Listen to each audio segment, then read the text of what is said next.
అలా అనకురా గోపి. అర్చన చెప్పింది కరెక్టే. 4 రూపాయలు వచ్చినప్పుడే దాచుకోవాలి. ఇలా వచ్చాయి కదా అని అలా ఖర్చు పెడితే ఎలా దాచుకోవటం? ఏంటి నాన్న నువ్వు కూడా అర్చనలా మాట్లాడతావు? అరే, కట్టుకున్న భార్యకి పెద్ద హోటల్ నుంచి భోజనం పెట్టిద్దాం అనుకున్నాను. అది తప్పైపోయిందా? అయినా నేను అసలు అర్చనకి బంగారమే కొందాం అనుకున్నాను. మళ్ళీ అర్చన తిడుతుందని కొనలేదు. చూసారా మావయ్య, నాకు బంగారం కొనాలనుకున్నారంట. ఏంట్రా గోపి, ఎంత కష్టపడ్డావో మర్చిపోయావా? ఒరేయ్, ఖర్చు చేయడం తెలిసిన వాడికి పొదుపు చేయడం కూడా తెలియాలరా. ఇది వరకు నీ కష్టార్జితం అంతా భాగ్యం చేతిలో పోసావు. అదే అన్నీ చూసేది. అందుకేరా దేనికెంత ఖర్చు పెట్టాలో నువ్వు తెలిసేది కాదు. సరే, నువ్వు బంగారం అంటే జ్ఞాపకం వచ్చింది. మరి ప్రియ పెళ్లికి బంగారు ఉంగరాలు కొన్నావుగా, అవి ఎక్కడున్నాయి? ఆ ఉంగరాలు అర్చన దగ్గరే ఉన్నాయి. అమ్మా అర్చన, వెళ్ళి ఆ ఉంగరాలు తీసుకురా అమ్మా. ఎందుకు మావయ్య? చెబుతాగా, నువ్వు వెళ్ళి తీసుకురా అమ్మా. అలాగే మావయ్య, ఒక్క నిమిషం.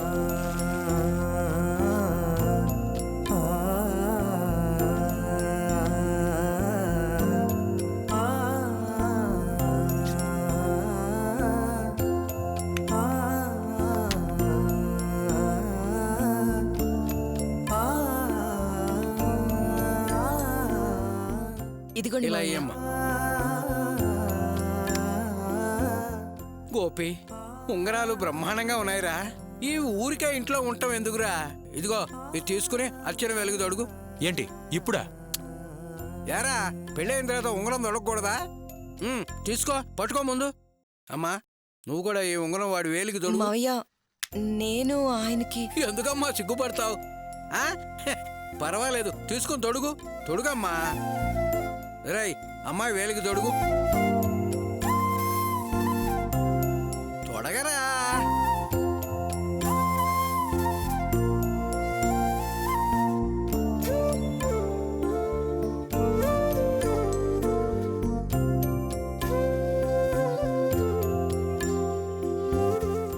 ఏమ్మా, నువ్వు కూడా తొడుగు.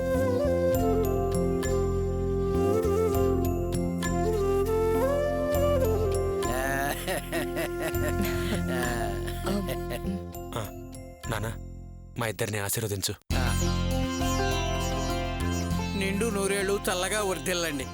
ఇక నుంచి మీరు సుఖ సంతోషాలతో గొప్పగా ఎదుగుతారు. అలా ఎదగటానికి ఇదే శుభముహూర్తం. లేమ్మా, ఇక లేవండి. అమ్మా అర్చన, ఆకలిగా ఉంది, ముందు భోజనం సంగతి చూడు. అలాగే మావయ్య. అర్చన. ఆ, నీతో ఒక విషయం మాట్లాడాలి. చెప్పండి. అదే, ఇప్పుడు మనకి 3 లక్షల లాభం వచ్చింది కదా. పోను పోను ఇంకా ఎక్కువ లాభం వస్తుంది. అంత డబ్బుతో మనం ఈ చిన్న ఇంట్లో ఉండడం అంత కరెక్ట్ కాదేమో అనిపిస్తోంది. అందుకని మనం ఇంకొంచెం పెద్దింటికి మారదాం. ఏమంటావు? ఇన్నాళ్ళు బాగునిల్లు 4 రూపాయలు వచ్చేసరికి నచ్చట్లేదా? అలానేం కాదర్చన, జీవితంలో పైకి రావాలనుకోవడం తప్పేం కాదుగా. చూడండి, అడుగు వేయడం రాగానే పరిగెత్తాలని చూస్తే జారి పడిపోతాం. అన్నిటికీ ఒక సమయం రావాలి. కంపెనీ వాళ్ళు ఇంకో 10 కార్లు ఇస్తామన్నారు కదా, దానికి స్పేర్ పార్ట్స్ కొనడానికి మీకు 1,00,000 రూపాయల వరకు అవుతాయి. మిగతా డబ్బులు అప్పులు తీర్చుకోవడానికి పెట్టుకోండి. ఏంటి అప్ప? దిన అప్పు తీర్చడానికి నందిని మీకు డబ్బిచ్చింది కదా, అది కొంచెం కొంచెంగా తీర్చరా? అవునయ్యా, ఆ అమ్మాయి ఆపద సమయంలో మనల్ని ఆదుకుంది. ఆ అమ్మాయి అడక్క ముందే మనం కొద్ది కొద్దిగా తీరిస్తే బాగుంటుంది. సర్లే, అలాగే చేద్దాం. సరే, మీరు స్నానం చేసి రండి, నేను భోజనం వడ్డించేస్తాను. సరేనమ్మా. అరే, నువ్వు పడుకోరా నాన్న, పడుకో.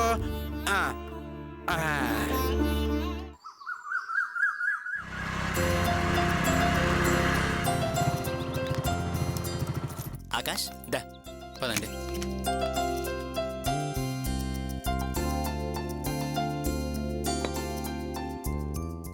మావయ్య, నన్ను ఆశీర్వదించండి. చల్లగా ఉండయ్యా. ఎరా ఆకాష్, హోటల్ చూసావా? చూసావు నాన్న. ఎలా ఉంది? బాగుంది నాన్న, రోడ్డు పక్కనే ఉంది. అంతేకాదు మావయ్య, ఫ్యూచర్లో బిజినెస్ చక్కగా డెవలప్ అవుతుంది. ఎందుకంటే ఆ ఏరియాలో బ్యాచిలర్స్ చాలా మంది ఉన్నారు. ఆ దగ్గరలో ఒక్క హోటల్ కూడా లేదు. తప్పనిసరిగా మన హోటల్లోనే తిని తీరాలి. మరో దారి లేదు మావయ్య.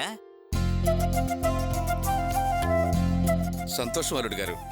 మరి వంట మాస్టర్ని పనులను చూసేశారా? ఆ వంట చేయడానికి మంచి మాస్టర్ దొరికాడు.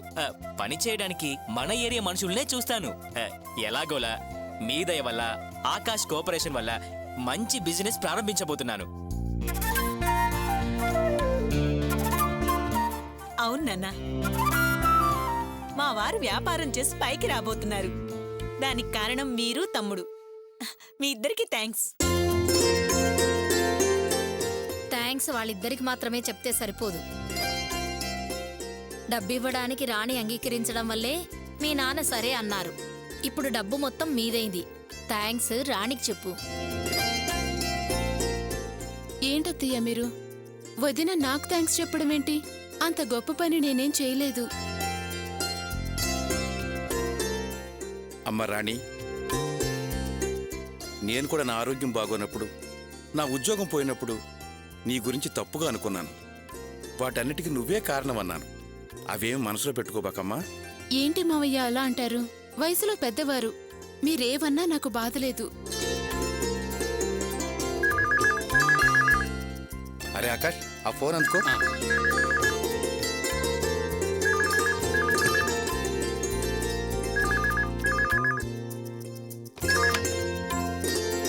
హలో, నేను పోలీస్ స్టేషన్ నుంచి ఎస్ఐని మాట్లాడుతున్నాను. ఆకాష్ ఉన్నాడా? ఆకాషా? ఏమిటి ఇన్స్పెక్టర్ గారు వాడి గురించి అడుగుతున్నారు? కంగారు పడకండి. అతను డబ్బులు పోయాయని కంప్లైంట్ ఇచ్చాడు. ఆ విషయంలో ఒక ఆటో అతన్ని అరెస్ట్ చేసి తీసుకొచ్చాం. ఒకసారి స్టేషన్కి రమ్మని చెప్పడానికి ఫోన్ చేశాను. ఏమిటండి మీరనేది? మా వాడు డబ్బులు పోయినాయని మీకు కంప్లైంట్ ఇచ్చాడా? మీరు రాంగ్ నెంబర్కి ఫోన్ చేశారేమో. మా దగ్గర అలాంటిది ఏం జరగలేదండి. లేదండి, ఈ నంబర్ తనే ఇచ్చాడు. ఆకాష్ మీ మనిషే కదా? అవును. అతని భార్య రాణి అనే అమ్మాయి బ్యాంక్ నుంచి 2 లక్షలు క్యాష్ డ్రా చేసుకొచ్చి ఆటోలో మర్చిపోయింది. అందుకే అతను పోలీస్ స్టేషన్లో కంప్లైంట్ ఇచ్చాడు. ఆటోలో డబ్బులు పోగొట్టుకుందా?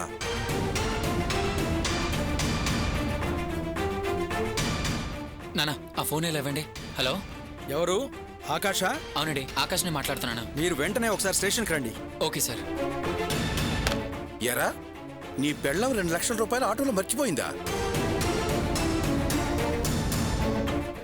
మీరేం టెన్షన్ పడకండి నాన్న, డబ్బు దొరుకుతుందని ఇన్స్పెక్టర్ గారు ఫోన్ చేశారు. అసలు ఎందుకురా ఈ విషయాన్ని నాకు చెప్పకుండా దాచావు? మీకేమైనా జరుగుతుందేమో అని చెప్పలేదు నాన్న. మీరేం భయపడకండి, డబ్బు దొరికినట్టే. క్షణం క్రితం నీ గురించి తప్పుగా అనుకున్నాను, ఏమీ అనుకోవద్దని కూడా అన్నాను. ఎంత పొరపాటు పని చేశావు? 2 లక్షల రూపాయల దగ్గర ఉన్నప్పుడు ఎంత జాగ్రత్తగా ఉండాలి? ఇదేనా మీ వాళ్ళని పెంచిన పెంపకం? మరీ ఎంత బాధ్యత లేకుండానా? మావయ్య, తప్పే జరిగింది. కానీ అది అజాగ్రత్త వల్ల జరగలేదు. మిమ్మల్ని హాస్పిటల్ నుంచి డిశ్చార్జ్ చేయడం కోసం బ్యాంకు నుంచి డ్రా చేసి డబ్బు తెస్తుంటే దారిలో మా అమ్మ చోట కూలి పని చేస్తూ ఇటుకరాళ్ళు మోస్తుంది. అవి కాళ్ళ మీద పడేసుకుంది. దాంతో మా అమ్మ కళ్ళకి దెబ్బలు తగిలే. ఆమెతో మాట్లాడి తిరిగి ఆటోలో వస్తూ ఆమె కష్టం గురించి ఆలోచిస్తూ హాస్పిటల్ దగ్గర హడావిడిగా ఆటో దిగి బ్యాగ్ మర్చిపోయాను. వెంటనే గుర్తొచ్చి వెనక్కి తిరిగాను, కానీ ఆటో కనిపించలేదు. 2 లక్షలు మర్చిపోయానని ఎంత తేలిగ్గా చెప్తున్నావు? అయ్యో, ఆవేశపడకండి. ఇలా ఆవేశపడితే మీ ఆరోగ్యానికే ప్రమాదం. వదిలేయండి. ఆవేశపడకుండా ఎలా ఉండమంటావే? అది నా కష్టార్జితం. ఈ పనికి మళ్ళీ అంత అశ్రద్ధగా ఉంటే ఎలా? ఏరికోరి ఈ మతి మరుపు దాన్ని ఎట్లా చేసుకున్నావురా? ఛీ! నాన్న ప్లీజ్, మీరు టెన్షన్ పడకండి. మీ కండిషన్ కదా మంచిది కాదు. ఆ ఎస్ఐ ఆటోని పట్టుకున్నారు, అందుకే రమ్మన్నారు. ఖచ్చితంగా మన డబ్బు మనకు దొరుకుతుంది. అమ్మా, నాన్న లోపల తీసుకెళ్ళు, నేను స్టేషన్ దాకా వెళ్ళొస్తానా? రాణి, పద వెళ్దాం. యాండి, కాస్త ప్రశాంతంగా ఉండటం ఆరోగ్యానికి మంచిది.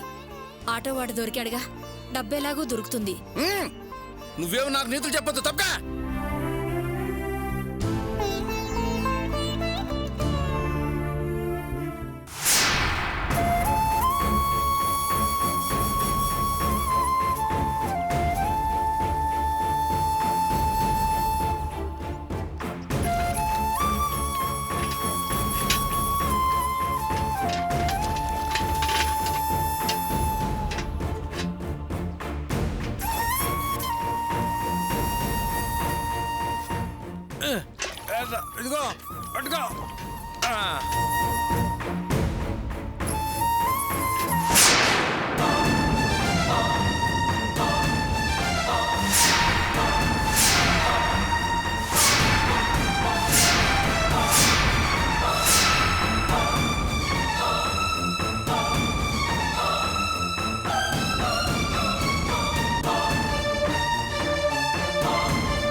ఏమయ్యా?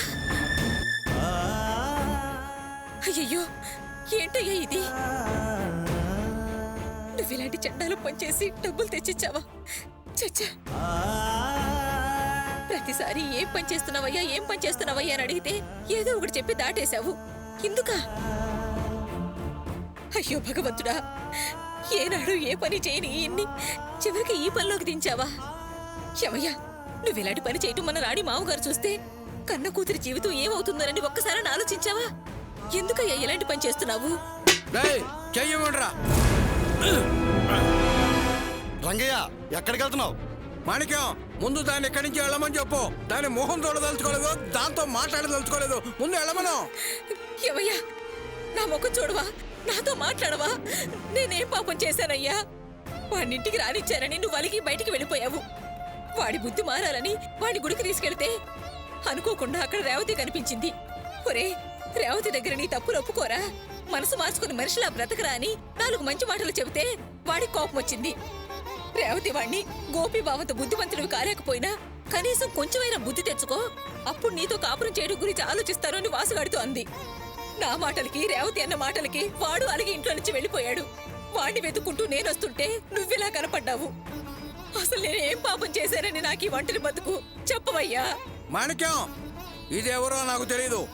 అసలు ఎందుకు ఇక్కడికి వచ్చి ఏదేదో చెప్పి ఏడుస్తోంది? వెళ్ళమని చెప్పు. రంగయ్య, ఏంటి మాట్లాడినంటావు?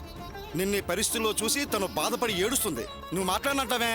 మాణిక్యం, మర్యాదగా దీన్ని వెళ్ళమని చెప్పు. ఏవయ్యా, మనం 100 గొడవలు పడచ్చు. ఎంతైనా వాసు మన కన్న కొడుకయ్యా. వాడి పరిస్థితి చూసి జాలి పడకుండా ఎలా ఉండగలను? ఏదో ఒక సాయం చేయకపోతే కన్న తల్లి అన్న మాటకు అర్థమే ఉంటుందయ్యా. దాన్ని అర్థం చేసుకోకుండా మొండిగా మాట్లాడుతున్నావు, నన్నెలా సాధిస్తున్నావు? ఏవయ్యా, నువ్వెన్ని తప్పులు చేసినా కట్టుకున్న వాడివని నిన్ను భరించలేదా? అయినా కన్న కొడుకయ్యా వాడు. వాడిని అనాథలా ఎలా వదిలేస్తారు చెప్పు? మాణిక్యం, దీన్ని పంపిస్తారా లేకపోతే నన్నే పనిలోంచి ఓడిపోమంటావా? ఏంటి రంగయ్య, మరీ అంత పట్టుదలకు పోయి మొండిగా ప్రవర్తిస్తావు? ఆమె నీ భార్య, కొంచెం అర్థం చేసుకో. కొడుకు గురించి కూడా ఆలోచించవయ్యా. దీని కొడుక్కి నాకు ఏ విధమైన సంబంధం లేదు. నేను వీళ్లతో మాట్లాడుతూ నా పెద్ద కోడలికి నచ్చదు. నేను 1 నిమిషం ఆగి హాస్పిటల్ దగ్గర వీళ్ళని చూసినందుకే నా కొడుకింట్లో పెద్ద గొడవ జరిగింది. ఇకపై వీళ్ళతో మాట్లాడనని, ఇక నుంచి వీళ్ళ మొహం చూడని చెప్పి నా కోడలికి మాట ఇచ్చాను. నా మాటను నేను నిలబెట్టుకోవాలి కదా, అందుకే దీన్ని వెళ్ళమంటున్నాను. వెళ్ళమని చెప్పు మాణిక్యం. ఏంటి రంగయ్య, కోడలకు మాట ఇచ్చానని చెప్పి భార్యను దూరం చేసుకుంటావా? చూడు, ఎవరితో ఎలాంటి గొడవలు వచ్చినా భార్య పక్కన నిలబడమే ధర్మం. భార్య తర్వాతనే ఎవరైనా. కాస్త ఆలోచించు.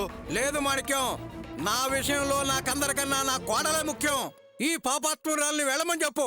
ఏమ్మా, మీ ఆయన చెప్పవలసిన చాలా వివరంగా చెప్పాడు. ఇంకా నువ్వు ఇక్కడ ఏడుస్తూ నిలబడే ప్రయోజనం లేదు. వెళ్ళమ్మా. అయ్యో భగవంతుడా, చిన్న ఆశకి ఇంత పెద్ద శిక్ష. నేను దురాశతో గోపికి ద్రోహం చేసిన మాట నిజమే. తప్పని చంపలేసుకున్నాను. అయినా ఇంత నరకం అనుభవించేలా చేయడం న్యాయమా? ప్రేమను పంచాల్సిన భర్త అసహించుకుంటుంటే ఎందుకయ్యా ఇక నాకు ఈ పాడు జన్మ? అమ్మా, నువ్వెంత ఏడ్చినా రంగయ్య మాట అంటే మాటే. అనవసరంగా నువ్వు ఇక్కడ నిలబడి ఏడ్చే కన్నా కొడుకుని వెతుక్కోవడానికి వెళ్ళడమే చాలా మంచిది. వెళ్ళమ్మా, వెళ్ళు.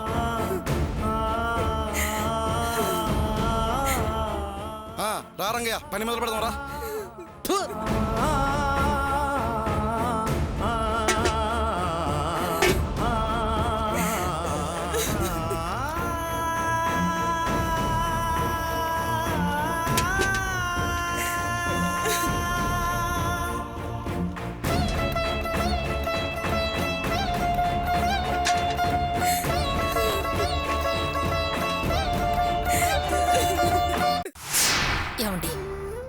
డబ్బు గురించి బాధపడకండి. ఆకాష్ రాణి వెళ్ళారు కదా, ఖచ్చితంగా డబ్బుతో తిరిగి వస్తారు. అనవసరంగా దాని గురించి ఆలోచించి మీ ఆరోగ్యం పాడు చేసుకోకండి. బాధపడకుండా ఎలా ఉండమంటావే? 5 10 ఏకంగా 2 లక్షలు. నా కష్టానికి కంపెనీ ఇచ్చిన డబ్బే అది.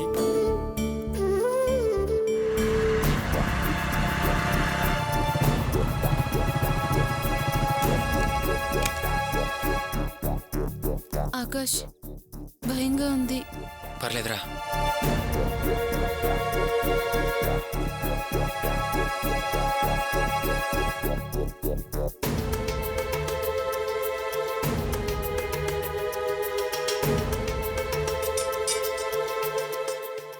ఎరా, డబ్బు దొరికిందా? పోలీసులు మొత్తం డబ్బిచ్చారా, సగం నొక్కేశారా? ఏంట్రా, డబ్బు దొరికిందా లేదా చెప్పరా? ఆ, డబ్బు దొరకలేదు నాన్న. ఏంటి, డబ్బు దొరకలేదా? అవును నాన్న. ఆటో డ్రైవర్ని పట్టుకున్నారని నమ్మకంతోనే వెళ్ళాను, కానీ వాడు అసలు ఆటోలో డబ్బే చూడలేదని అబద్ధం ఆడుతున్నాడు. మోసం చేశాను నాన్న. అంత డబ్బు దొరికిందని ఏ పిచ్చోడు మాత్రం ఎలా చెప్తాడు? డబ్బును శ్రీలక్ష్మి అని జాగ్రత్తగా చూసుకోవాల్సింది మనం. ఈ దరిద్రపు గొడ్డుది వదిలేసి వస్తే ఇంకెలా దొరుకుతుంది? ఎందుకు ఆ ముసలి కన్నీళ్ళు కాచడం, దొంగడి పేడవటం?